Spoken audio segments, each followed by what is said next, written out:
So I'm going to invite all of us here together and all of those of you who are online to just join me by closing your outer physical eyes and opening wide those beautiful spiritual eyes that see infinitely, that see deeply. The infinite presence that is Source, the divine, that is God. This presence is right where we are, every moment, every day, all the time. This divine presence is pure love, and that pure love radiates from the very center of our being because we are one with that divine presence.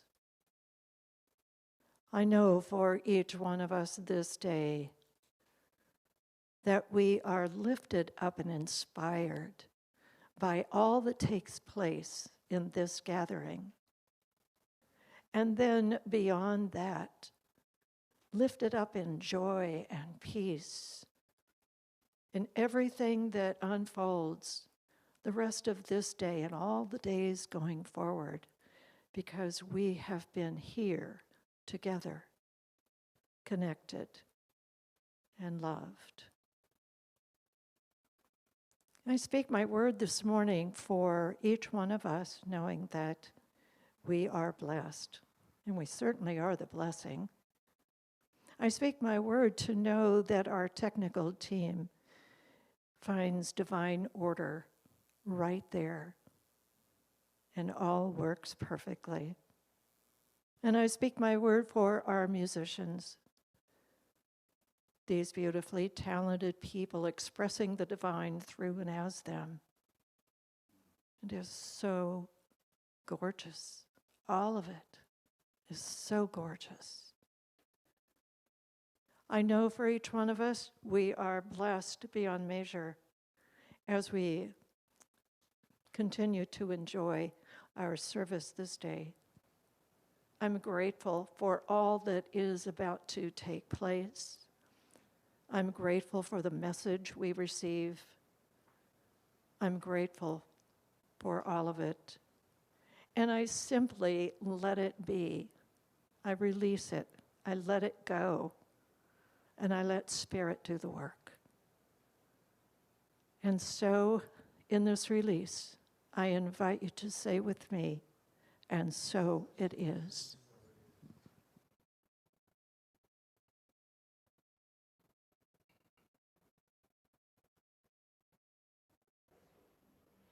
You know, we come together to remember that we are love.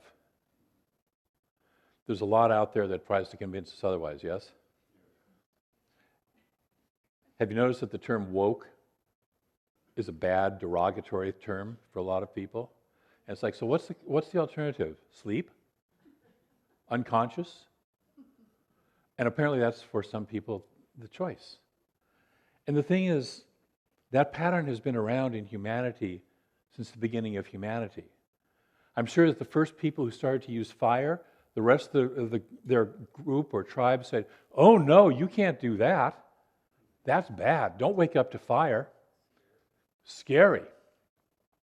The Cain and Abel story in the Bible, it's an abbreviated version of a story that was going through a lot of the cultures in the Middle East at the time, which was, does their particular God like the agricultural society better or worse than the herding nomadic society?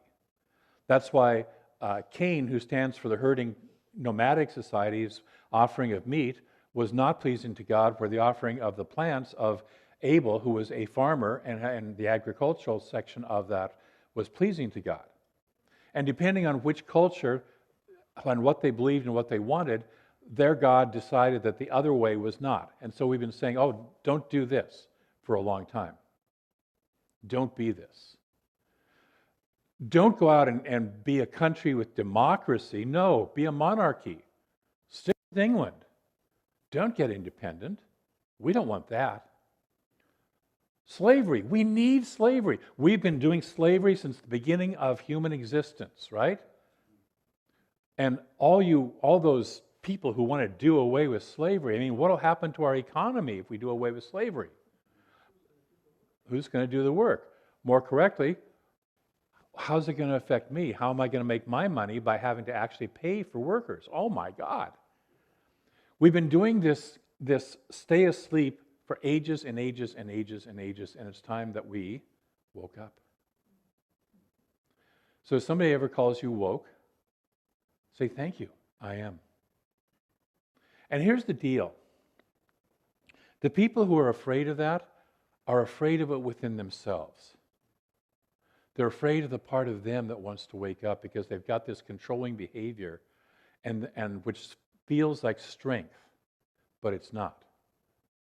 We use the term power. I recently saw a minister friend of mine who should know better. Did you catch that? Okay. Who wrote that, that old slogan that, power corrupts and absolute power corrupts absolutely.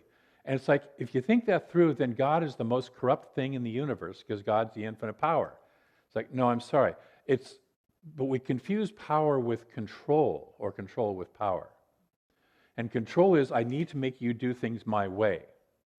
And I will use money, I will use influence, I will use physical force if necessary, emotional force if necessary, but it's still all control, and it comes from a sense of powerlessness. I feel powerless and out of alignment with the flow of life, so I have to control.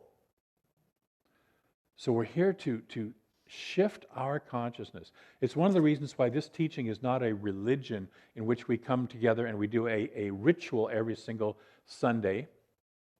I remember growing up as a kid, in Catholic, church, listening to a priest saying a mass with his back to us in Latin, facing a crucifix with a guy nailed to it, and that ritual was supposed to somehow feed me. We're a teaching chapter. We're a teaching organization because we all need to learn better how to be present in the universe, how to be present in the world. That's why we do this teaching stuff rather than just come together and believe and do a ritual. And so that is just, I don't know, I just needed to deliver that little sermon before the sermon and blame Levon for bringing that. and just to wake up to we are here to be the love, and we're learning how to be the love. It's why we're doing these revolutionary agreements this early part of the year, is to how can I be more in alignment with that? Most people who walk into this kind of a center cry the first time they're here or go, oh my God, because we know that, we all know this. This is really our nature. It's been covered over by years of other stuff, right? And so we're here to kind of clean the windows of our minds. Wash our brains, which is not brainwashing, but wash our brains of the old conditioning. So that's what we're here to do. So, Ernest Holmes in yesterday's, and by the way, woke equates kindness and respect. Those are bad things. They're weak. They're not strong. I've heard that there are people who are in the Christian faith who say, Jesus was too woke. He's too weak. We need to be, firmer. Breathe. So, Ernest Holmes, in yesterday's 365 Days of Richer Living, said, the pure in heart see God. All others see a material world filled with problems. So we're all walking around seeing God all the time, right? It's those other people. Okay, so the truth is that since most of us aren't always that pure of heart, and our human nature gets caught up in problems, yes, it's good to have healthy ways to work through those problems. In the book, Marian Head quotes Mary Kay Uddick, who was actually a teacher over in Eastern Washington for a long time. She said, it's not a problem that we have a problem. It's a problem if we don't deal with the problem. How many of us have had problems at various times in our lives? Okay. And we get to either deal with them. You haven't. Oh, okay. I thought, my God, we're in the presence of. Okay, so that's what this agreement is about, is dealing with problems, learning how to. Marian Head says, living in a world of diversity, it is inevitable that conflicts occur. Respecting our differences, which was our agreement from last week, respecting our differences doesn't mean ignoring or glossing over conflicts. On the contrary, it means treating the conflicts with respect as well. Even treating the conflicts with respect. So our agreement that we're working on today is, I agree to resolve conflicts directly. I agree to resolve conflicts directly. And it invites us to, one, handle the problem with speed and compassion. Directly means I'm not going to wait for 5 years or 25 years to say, do you remember when back 3 years ago you said this to me? We're going to be a little more current and directly, engage with that. And then the second part is by always speaking directly to the person that we're having the conflict with, as opposed to, hey, Susan, did you hear about Carrie and what she said? We don't do that. We speak, if I have a conflict with Reverend Carrie, I go to Reverend Carrie and say, hey, I noticed this, I felt this, whatever. This isn't working for me. So we talk to the person directly with whom we have the conflict. This agreement calls forth two things from us. The first is courage. It takes courage to actually talk to the person. Many of us were taught to deal with conflict by fight, flight, or freeze, right? Or faint. Freeze and faint are usually used, kind of synonymously. The first one is attack anybody who disagrees with me, right? The second one is just run away. Tell ourselves it doesn't really matter. Get busy with other things. I've watched a lot of TV shows where it's like somebody dies and it's just like, I just need to go back to work. I just need to do work so I don't have to feel my feelings of grief. Okay? So we get busy doing other things. That's the running away. Or we can just pretend nothing's happening. It's not really happening. No, it's not really that bad. And avoid, hide, be invisible.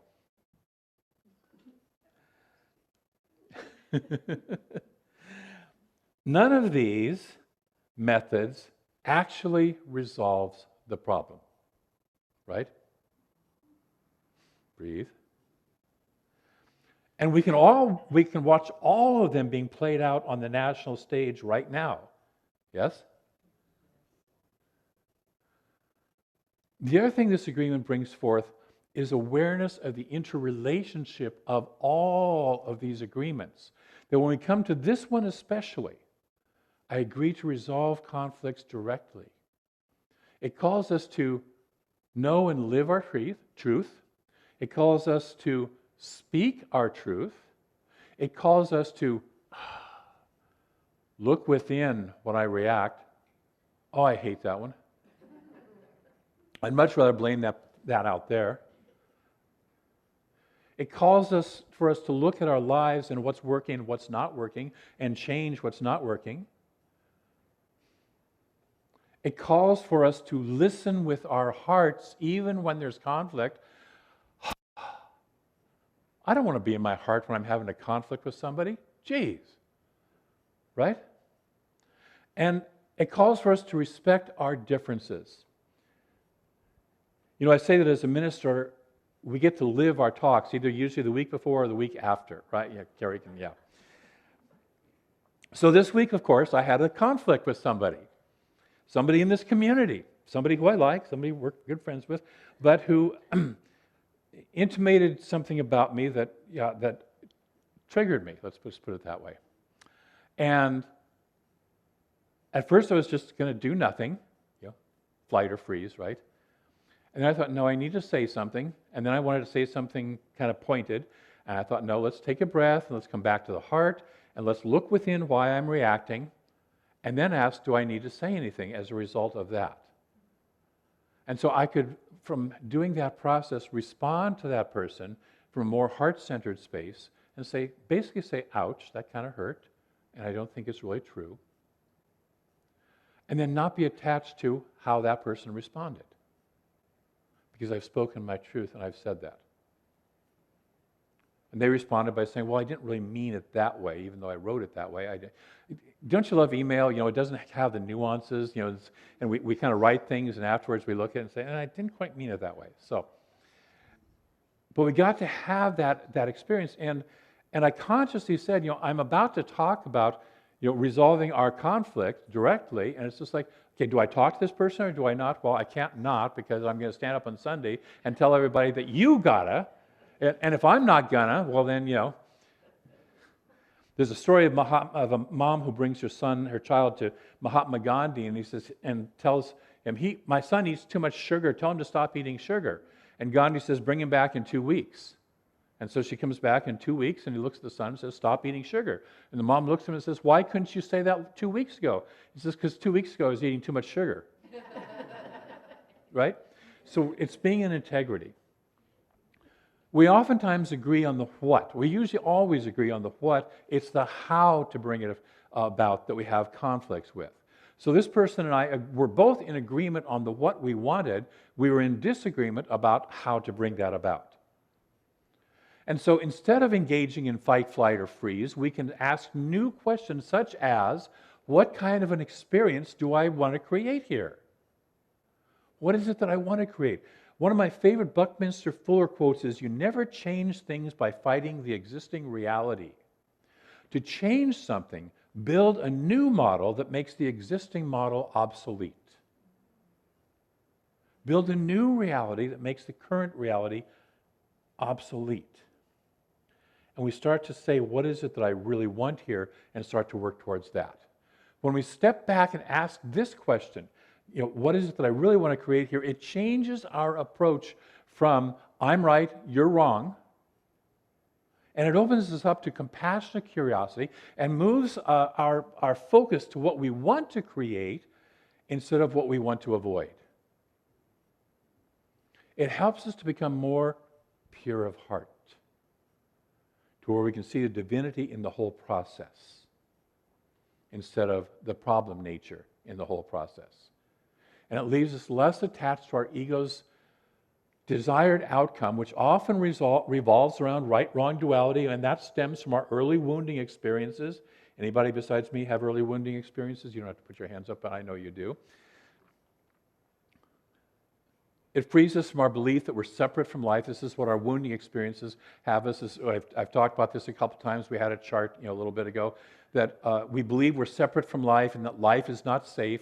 And then that triggers our desire to control life, capital L life. We're trying to control all of life by doing it right, which includes getting others to do it right, yes? Which is to say, my way. Doing it right is whose way? My way, which is the way of fight. Or we may feel after a while that we're unable to control life by our way, and so we sink into self-pity and running or hiding, which usually involves passive-aggressive behaviors like a gossip and finding people to agree with my way and how mean and bad that other person is and how terribly wounded I am by them. We call that gossip and forming sides. And it's interesting in an infinite oneness that people think that there's a side. There are no sides in God. Breathe. So instead of engaging in that cycle, directly communicating with compassion and curiosity with the person with whom we're having the conflict, with the intention to create the highest and best possible outcome for both parties, for all parties. Because that's how the infinite works, is in a win-win-win-win-win-win all the way around way. And there are multiple examples of this in this chapter in the book. And there's also a great metaphor for resolving problems quickly, which sometimes requires a little cooling off period. See, sometimes directly doesn't mean you've said something to me and I'm going to just react, because oftentimes I'm just doing a knee-jerk reaction for my woundedness. It might take taking a step back for an hour, 5 minutes, 10 breaths, a day or two. Recently I had something, somebody said something and I wanted to react on email, and I thought, nope, I have this policy. I wait 24 hours before I respond in anger to any email that I get. And usually 24 hours later, I've calmed down and I'm seeing it a little differently, right? So sometimes we need to have a little cooling off period so we can come from a place of grounded thinking and compassion instead of triggered knee-jerk reaction. But do not let that sit and fester for a long, long time. So the metaphor that she uses is that we all have a backpack, and we drop, whenever we feel hurt by something, we drop a rock into our backpack. And sometimes it's a small rock, until one day we drop one more little thing into it, and we explode. It gets way too heavy, and it rips, and we rip, and we rip somebody a new one. Or we get, and so our one small upset pushes us over the edge. Sometimes we've even experienced this as small children with parents who, it wasn't about you. And I did something that my parents never did. I apologized.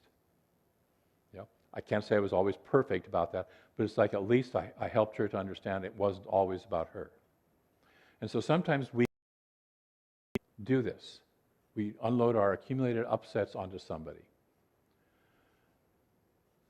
When we experience that as children, we grow up as adults who are afraid to speak, or we need to bully our way in full warlike mode through any conflict. We can speak our truth with compassion. It's the healthiest way to begin, to both resolve current conflicts and create new, more kind, more respectful, more peaceful relationships. It doesn't mean we'll always agree, but we can find ways to at least respect our differences rather than weaponizing them. Marion in the book has several suggestions for beginning such conversations, and mostly there's something like, this doesn't feel right, or this something here doesn't work for me. I know couples who simply use the word ouch. If the other partner says something to them, it's just ouch. Just a way of initiating, that hurt, that didn't feel quite right to me. And so it's a way of initiating a healthier conversation. And she also talks about the experience of having someone come to us to gossip or enlist us onto their side. How many of you have had somebody who tries to get you to join their side in an argument, right? Okay. And to say to them, one of the things you can do, and there's a difference between having a friend who you can vent to, right? I can go to a friend and I can just say, I just need to vent, and blah, get it out. I'm not trying to convince you that that person is bad. I just need to release the energy that I got stored up in me, so I can be a more grounded person. There's a difference between that and trying to validate a right-wrong position. And Marion recommends that one of the best ways we can do this if somebody approaches this is asking, is this something you'd like to resolve? And then here's the clue. No matter what they answer, yes or no, because sometimes we don't want to resolve it. We just want to continue to be mad, yes? Well, not you, but those, you know people out there. Your third cousin once removed. Okay. Then no matter what their response, tell them that you're not the best person to help them. That the best person to help them is the person that they have the issue with. And that's the only person that can actually help them and offer to support them in having a direct conversation with that person. Our practitioners, as part of their practitioner training, there's a practitioner code, believe it or not, which is a path for resolving conflicts. And Carrie, if you could put that up on the screen there, there's a 5-step sort of thing there. And it starts off with, we're practitioners, so the first thing we do is pray. Okay. And then perhaps work privately with the practitioner to uncover our own beliefs that may be contributing to the conflict. In other words, we look within first. What about this triggered me? Then, and sometimes that's all we need to do. We go, oh, this is that old story again. Got it. Right? If that doesn't completely resolve it, then if need be, speak directly to the person with whom you're having the conflict. If necessary, ask your practitioner to accompany you to support the conversation. And they're not going to support it by saying, hey, I'm on your side, that person's a bad person. They're going to support you by saying, let's have the highest truth here. Let's know the highest and best about this. Let's go for resolution and the highest and best. And then if necessary, if the conflict is still not resolved, and this is for kind of communicating in the communities, to speak with your minister Or if you're having the conflict with the minister, speak to your core council. Yes? This is a wonderful path for communicating with people, for dealing with issues directly. And it's definitely a great path to follow, especially here, and it works everywhere, frankly. So the best thing we can do is first look within, and then, if necessary, converse directly, compassionately with the people, the person with whom we're having the conflict, and to look and to find how a resolution can be found. So this week I'm going to suggest 2 spiritual practices. The first one is stay current with your relationships. You know, I have had over the years, and you probably have too, somebody comes, remember when 4 years ago you said such and such? And it's like, no, not really. You know, apparently it was a big deal for you, but no, I don't remember that. And then they get mad because I don't remember their big deal. Okay? Stay current with your relationships. Practice this agreement in real time so new rocks don't accumulate in your backpack. That's the first practice. The second practice is to go through the backpack that you're carrying. If you're wondering if you're carrying a backpack, just ask your neighbor, am I carrying a backpack? And the neighbor will say, yes, and so am I. Okay, we all do. Go through your backpack and pick a rock that is still heavy, that you're willing to release now. And write a letter to the person or people involved in that saying everything you want to say to them, and then destroy the letter, perhaps with a little ceremony. I oftentimes do this in relationship workshops that I used to teach, where it's like I have an issue with a past relationship, and I invite people to write a dear you bitch or dear you bastard letter, right? Get it all out, and then burn the thing. You don't send it to them. Is that clear? You don't send it to them. But it moves it out of the energy out of you, so you're not carrying it in your backpack anymore. And create a little ceremony to celebrate the lightening of your load, and then do this, if it works for you, with the other rocks in your backpack. Are you willing to play with those 2 practices this week? Stay current with your relationships and release anything you need to release out of the past. Just, a little bit at a time, a little bit at a time. Yes? Okay. Great. So let's move into our affirmation. And our affirmation is, I agree to resolve conflicts directly today. Say it with me. I agree to resolve conflicts directly today. One more time. I agree to resolve conflicts directly today.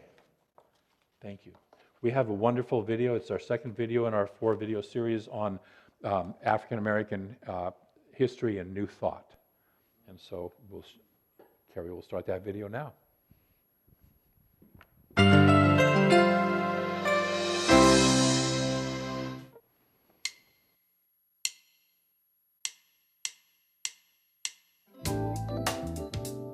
Here's a little-known Black history science of mind fact.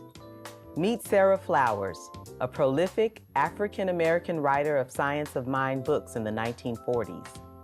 Flowers was a writer, publisher, metaphysician, frequent speaker, and teacher of the science of mind. She took the major course at the Institute of Religious Science in Los Angeles in 1937 and wrote her first book, Common Sense and Its Application in Everyday Life, in 1941. Other books followed, including The Metaphysical Thesaurus and Metaphysical Dictionary, Should I Pay for Metaphysical Treatment, and Atomic Metaphysics, The Electrical Principle of Man. In Atomic Metaphysics, she writes, in metaphysics, we must then recognize that there is a power that revolves in and around, out and beyond us, at a rate equal to the atomic energy in our material beings.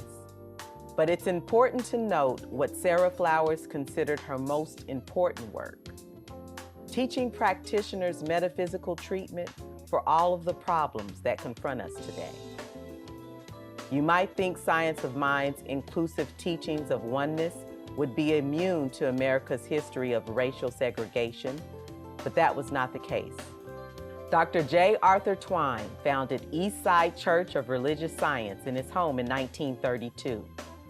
The congregation quickly grew and became the third church to be ordained and chartered by Ernest Holmes, the founder of religious science. It was a thriving multiracial church, but in 1945, Third Church of Religious Science, as it was now called, was moved to the bottom of the church listings in Science of Mind magazine and noted as a colored church. Ernest Holmes found this unacceptable and went to speak to church members. He said, "I have been told that too many non-Caucasians attend these lectures. True, there are Caucasians and non-Caucasians in this congregation, but this we must affirm. We are all children of one living God, one God that permeates all without exception, one intelligence that governs all, and most important, every man and woman who abides in the universe is a significant entity in the one universal consciousness. Our doors will forever be open to all. Whoever you are, be proud.